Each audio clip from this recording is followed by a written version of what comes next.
अक्टूबर महीना ही था जब बिहार ने जंगल राज से मुक्ति पाई थी।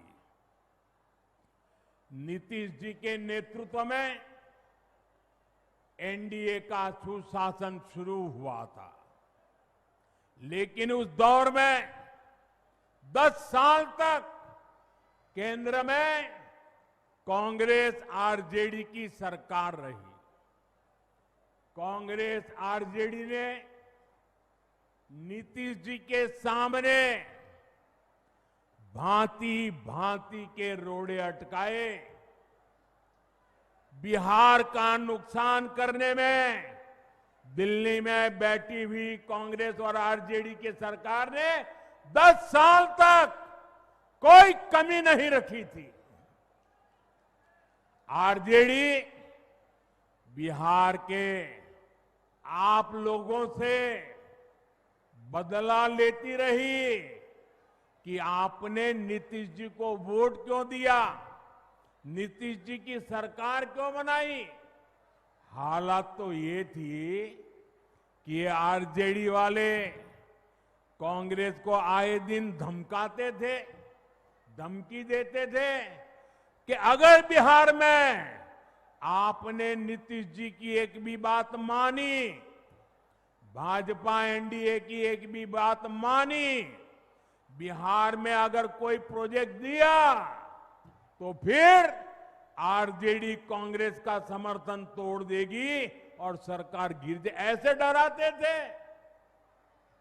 साथियों, नीतीश जी ने स्वर्गीय सुशील मोदी जी, स्वर्गीय रामविलास पासवान जी और आज हमारे जीतन राम मांझी जी, उपेंद्र कुशवाहा जी, भाई चिराग, सबके साथ मिलकर नीतीश जी दिन रात काम कर रहे हैं।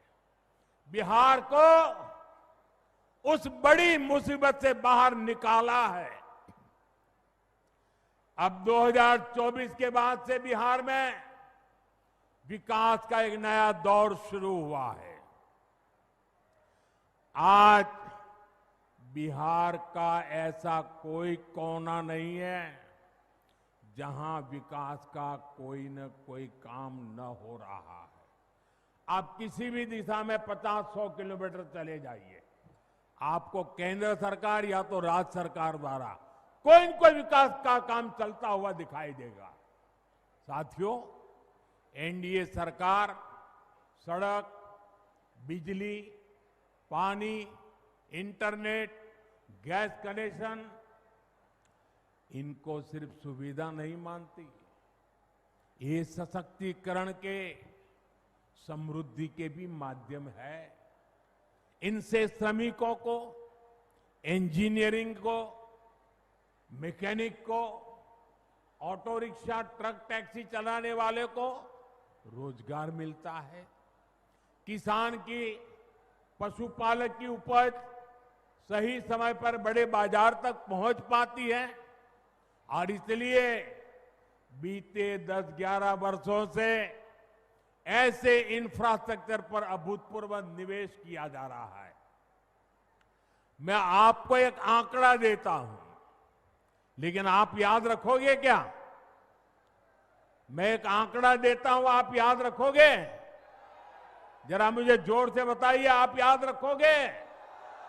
इधर आप याद रखोगे? इतनी बड़ी माताएं आई हैं, आप याद रखोगे? कांग्रेस के समय में बिहार को जितना पैसा मिला था उससे 3 गुना ज्यादा पैसा भाजपा एनडीए की सरकार ने बिहार के विकास के लिए दिया है। 3 गुना ज्यादा। अब जब 3 गुना ज्यादा पैसा आएगा तो विकास भी